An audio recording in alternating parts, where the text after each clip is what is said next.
Hello students, chapter number 1 number system से exercise 1.2 complete करेंगे इस वीडियो के अंदर। क्वेश्चन नंबर 1 करेंगे।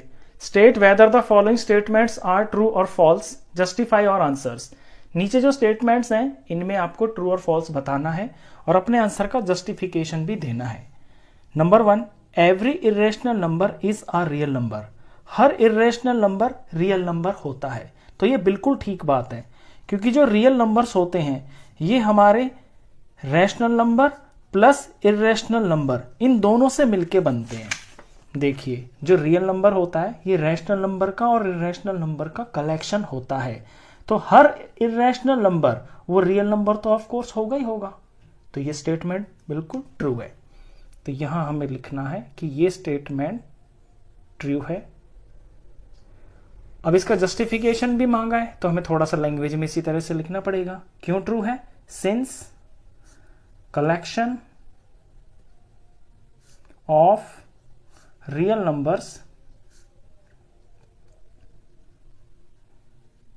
is made up of rational and irrational numbers। क्योंकि रियल नंबर के कलेक्शन में तो रैशनल और इरेशनल नंबर दोनों ही तरह के होते हैं, तो हर इरेशनल नंबर रियल नंबर तो होता ही है।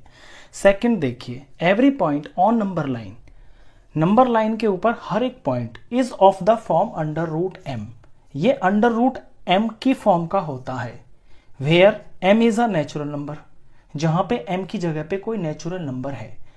क्या कह रहा है क्वेश्चन कि एम की जगह पे कोई नेचुरल नंबर है। लेट्स सपोज मैं 4 भर लेता हूं तो इसका आंसर आया 2। अगर m की जगह पे मैं यहां पे 9 भर लेता हूं तो इसका आंसर आया 3। अब ये कह रहा है कि नंबर लाइन के ऊपर जो हर एक पॉइंट होता है ना वो इस फॉर्म का होगा अगर m की जगह पे हम नेचुरल नंबर भरते हैं। तो जब मैं m की जगह पे यहां नेचुरल नंबर भर रहा हूं और इसका अंडर रूट कर रहा हूं तो जो मेरा आंसर आ रहा है ना ये हर बार पॉजिटिव आ रहा है, क्योंकि नेचुरल नंबर है, नेचुरल नंबर खुद पॉजिटिव होता है तो इसका जो स्क्वायर रूट है वो भी पॉजिटिव आएगा। लेकिन नंबर लाइन के ऊपर तो जो नंबर है वो नेगेटिव भी होता है, तो हर एक पॉइंट जो है वो इस फॉर्म का तो नहीं हो सकता, इस पे तो नेगेटिव भी आ रहे हैं ना, तो ये तो बिल्कुल गलत होगी ये स्टेटमेंट। तो इसका आंसर होगा फॉल्स। थोड़ा जस्टिफाई कर देते हैं, क्योंकि no negative number can be the square root of any natural number.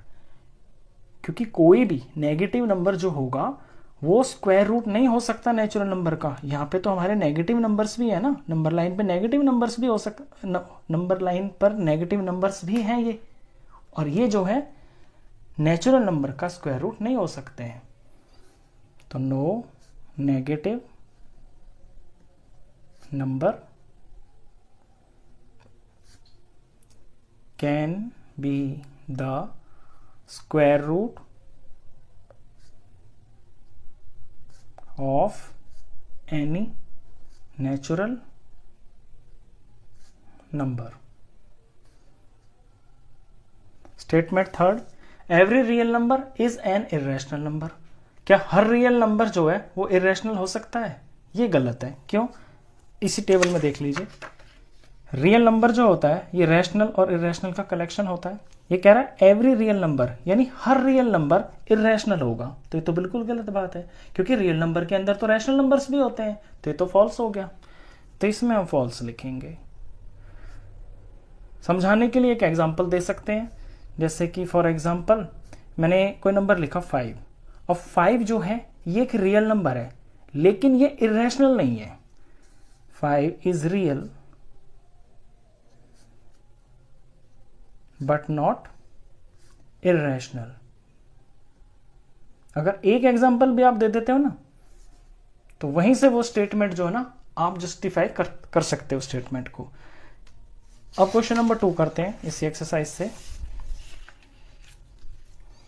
Are the square roots of all positive integers irrational. क्या सभी पॉजिटिव इंटीजर्स का जो स्क्वायर रूट होता है वो इरेशनल होता है? ये आपसे क्वेश्चन पूछा है, तो पहले तो मैं इसी का जवाब दे देता हूं कि ये गलत है, नो। क्यों? आप कोई पॉजिटिव इंटीजर लीजिए, लेट सपोज 4 लिया मैंने 4 का स्क्वायर रूट किया इसका, तो 4 का स्क्वायर रूट तो 2 आया, तो 2 तो जो है एक इरेशनल नंबर नहीं है। अब कोई भी पॉजिटिव इंटीजर ले लो यहाँ पे जिसका आपको स्क्वायर रूट पता हो। 9 है, 9 का स्क्वायर रूट किया तो मैंने 3 आया, 3 भी इरेशनल नहीं है, तो ये यहाँ पे 9 हो गया। ये स्टेटमेंट बिल्कुल गलत है। इफ नॉट, अगर ऐसा है मतलब कि अगर नहीं है, तो give an example of the square root of a number that is rational number. अगर आप इसको नो बोलते हो, अगर ऐसा नहीं है, तो फिर आप एक एग्जाम्पल बता दो, एग्जाम्पल से बता दो, कोई नंबर लेके एग्जाम्पल से दिखा दो। तो ये एग्जाम्पल तो मैंने यहाँ पे दिखाई दिए। मैंने 4 लिया, इसका स्क्वायर रूट किया तो 2 आया, 2 तो इरेशनल नहीं है। मैंने 9 लिया, इसका स्क्वायर रूट किया, आंसर 3 आया, 3 तो इरेशनल नहीं है। तो ये एग्जाम्पल आप ऐसे भी दिखा सकते हो कि यहाँ पे फॉर एग्जाम्पल के तौर पे √4 है, इसका मैंने स्क्वायर रूट किया तो 2 आया। अब जो 2 है ये जो है एक रैशनल नंबर है, तो 2 इज रैशनल नंबर।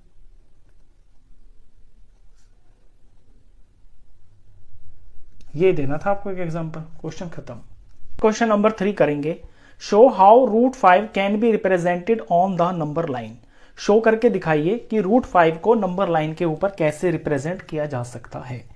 अब √5 होता है एक इरेशनल नंबर, और इसे नंबर लाइन पे शो करने के लिए हमें राइट ट्राइंगल और पाइथागोरस प्रॉपर्टी का इसके अंदर यूज करना होता है।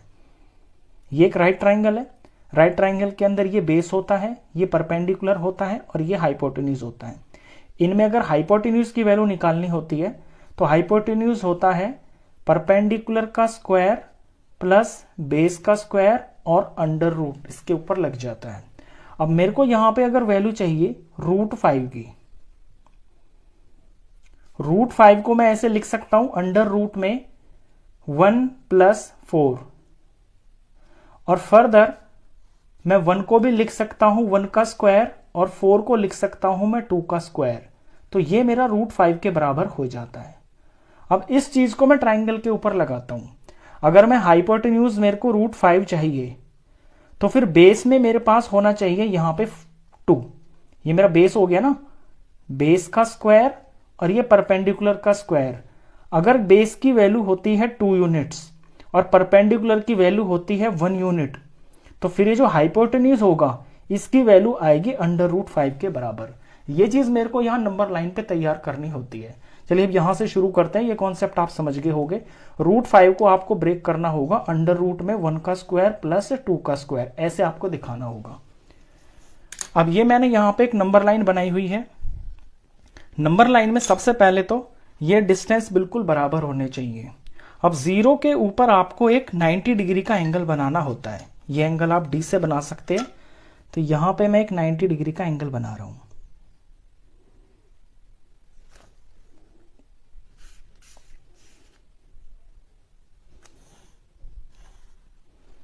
ये हो गया 90 डिग्री का एंगल।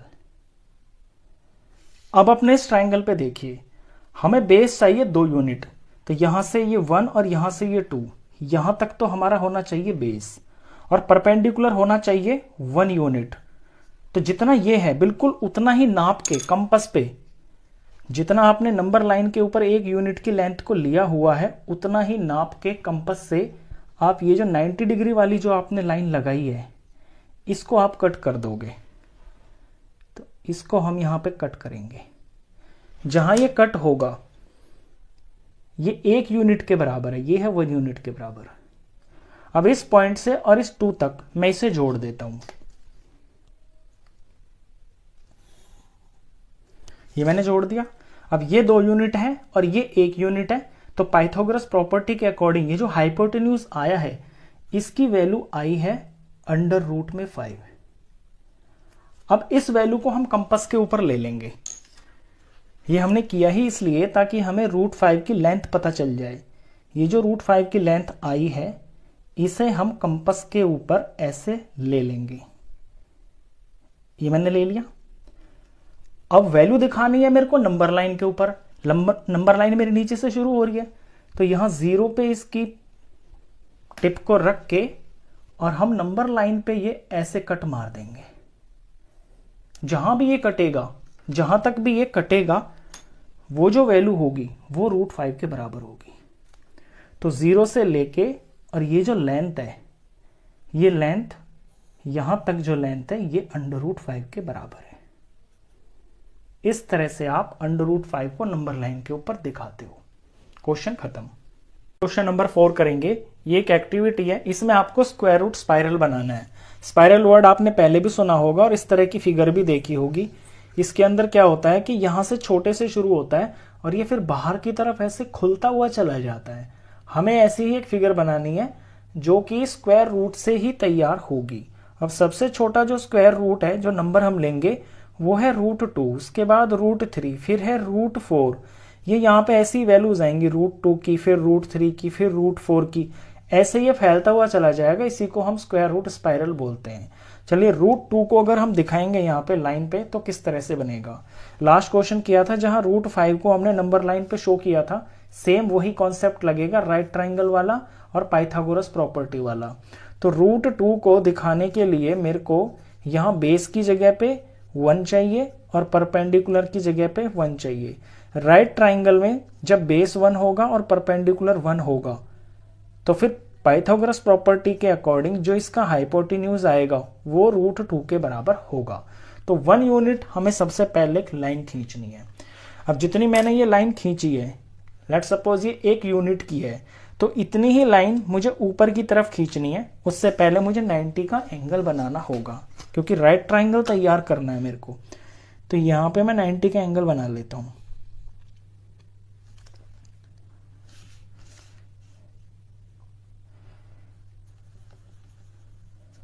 ये मैंने 90 का एक एंगल बना लिया। अब ऊपर की जो साइड है मेरे को 1 यूनिट चाहिए, तो मैं कंपास के ऊपर इस लेंथ को ले लूंगा, जितना ये है उतना ही मैं लूंगा, इससे कम ज्यादा नहीं होना चाहिए। ये ले लिया मैंने और इसको मैं यहाँ पे काट देता हूँ। ये काटते ही इसको मैं यहाँ मार्क करूंगा और इसको थोड़ा सा डार्क कर लूंगा क्योंकि ये मेरी ट्राइंगल की मेन लाइन दिखनी चाहिए। अब ये 1 यूनिट है और ये 1 यूनिट है, और जब मैं इन दो कॉर्नर्स को जोड़ूंगा, पॉइंट्स को, तो ये हाइपोटेन्यूज बन जाएगा राइट ट्राइंगल का। इसकी वैल्यू होगी √2। √2 के बाद फिर हमें √3 बनाना है। √3 बनाने के लिए वर्किंग नोट थोड़ा सा देखिए। √3 अगर आपको चाहिए तो अंडर रूट के अंदर √2 का स्क्वायर प्लस में 1 का स्क्वायर होगा।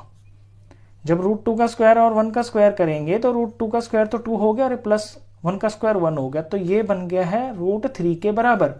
यानी एक ऐसा राइट ट्राइंगल बनाना है आपको जिसमें एक साइड तो हो √2 के बराबर और एक साइड उसकी हो 1 के बराबर। तो यहाँ √2 की तो साइड मेरे को दिख रही है। अगर मैं यहाँ 90 का एंगल बना के 1 की साइड बना देता हूं तो फिर मैं हाइपोटेन्यूज तैयार कर सकता हूं, √3 के बराबर उसकी लेंथ होगी। तो अब थोड़ा शीट को घुमा लेते हैं। इस पॉइंट पे मेरे को 90 डिग्री का एंगल बनाना है। सारे स्टेप्स इसके अंदर सिमिलर होंगे, बस 2-3 पॉइंट तक मैं करके दिखा दूंगा। उसके बाद तो इसको आप कितने तक भी बढ़ा सकते हैं, ये कभी खत्म तो होगा नहीं। तो यहां मेरा पर्पस है एक राइट ट्राइंगल बनाना, उसके लिए 90 का मैंने एंगल बना दिया, ये 90 का निशान। और इस चीज को, ये जो लेंथ यहां जा रही है, इसे मेरे को 1 यूनिट लेना है। तो ये कंपास में मैंने 1 यूनिट ही ले रखा है, ये एंड तक यही काम आएगा मेरे।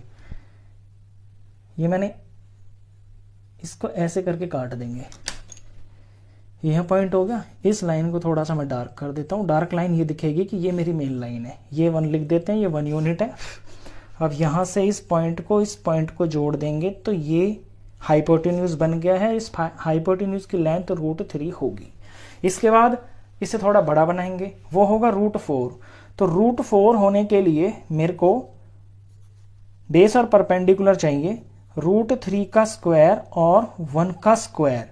√3 का स्क्वायर 3 हो जाएगा और 1 का स्क्वायर 1 हो जाएगा और ये सारा √4 हो गया। तो √3 तो है मेरे पास यहाँ पे। मैं यहाँ पे अगर एक साइड बनाता हूं 1 यूनिट की, तो मेरा ऐसा ट्राइंगल बन जाएगा जिसका हाइपोटेन्यूज √4 के बराबर हो जाएगा। अब इस पॉइंट पे मेरे को 90 डिग्री का एंगल बनाना है, तो इस पे 90 का एंगल बना लेते हैं।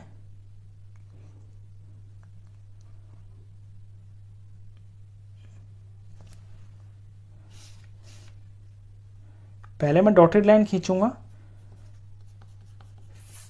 इसके बाद मैं इस पे 1 यूनिट काटूंगा और इस 1 यूनिट को काट के फिर जितना ये 1 आया है इसे मैं डार्क करूंगा। अब ये 1 यूनिट आ गया। अब इस पॉइंट से इस पॉइंट को जोड़ देंगे तो ये एक ऐसा ट्राइंगल बन गया है जिसका बेस और परपेंडिकुलर √3 और 1 है, तो इसका जो हाइपोटेन्यूज है वो √4 के बराबर होगा। अब हर बार करना आपको यही है। अगर √5 की वैल्यू आपको चाहिए तो अब यहाँ पे आप एक यूनिट की लेंथ ले लोगे। अब मुझे बार बार यहाँ पे ये चीज़ कैलकुलेशन करके दिखाने की ज़रूरत नहीं है क्योंकि एक्चुअली होगा वही। यहाँ पे अब इस लाइन के ऊपर 90 डिग्री का एंगल बनाएंगे हम,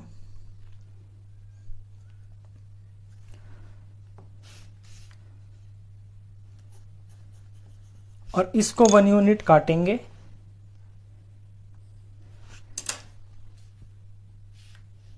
तो ये जो परपेंडिकुलर और जो बेस तैयार हुए हैं जो कि 1 का √4 का है, इनसे जो राइट ट्रायंगल तैयार होगा इसका हाइपोटेन्यूज की लंबाई √5 बन जाएगी। ये √5 के बराबर का इसका हाइपोटेन्यूज है। अब फिगर को थोड़ा सा आप देखो, ये डॉटेड लाइंस को मैं मिटाता हूँ, इनसे फिगर इसकी क्लियर समझ में नहीं आ रही है।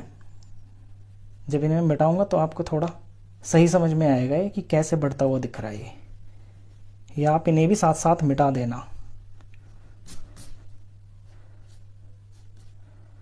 अब दिख रहा है आपको थोड़ा सा ये बढ़ता हुआ कैसे बढ़ रहा है ये यहाँ से सेंटर यही रहेगा हमेशा, ये ऐसे जा रहा है, फिर थोड़ा बाहर निकला, फिर थोड़ा बाहर निकला, फिर थोड़ा बाहर निकला। अब इसके बाद हर बार आपको ये स्टेप्स करने हैं।